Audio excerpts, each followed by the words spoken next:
Schools దగ్గర పడుతున్నాయని మా చెల్లి బ్యాగులు ఉతుక్కుంటుంది.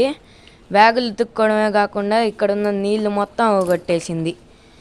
ఆ బ్యాగును మొత్తం ఒక కుస్తీ పడుతుంది.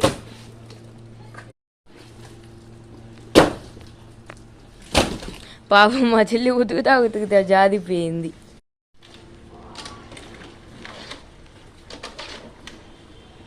బ్యాగ్ నన్ను కుక్కడానికి పోయి కూర్చొని పడిపోతుంది అసలుకి. దానిలో మా చెల్లికి ఆదేయడానికి కుదరకపోతే ఎలా పిలుస్తుందో చూడండి, అమ్మ అమ్మ అని. నా బ్యాగ్ గుర్తుక్కొని ఆదబెట్టేసుకున్నా ఆల్రెడీ. బ్యాగ్ ఆదబెట్టిన తర్వాత మా చెల్లితో తీపిస్తున్నా చూడండి. బ్యాగ్ ఆదబెట్టిన తర్వాత మా చెల్లి డ్రెస్ పాపం నేనే తడిపేసా. ఎట్లా తడిచిందో చూడండి పాపం. అన్నీ తీపిచ్చడమే కాకుండా మా చెల్లితో నీళ్లు ఉడిపిస్తున్నా కానీ మా చెల్లి అయితే ఫుల్ కోపంలో ఉంది అసలుకి. వెళ్ళేటప్పుడు మాత్రం సబ్స్క్రైబ్ చేయడం మర్చిపోకండి.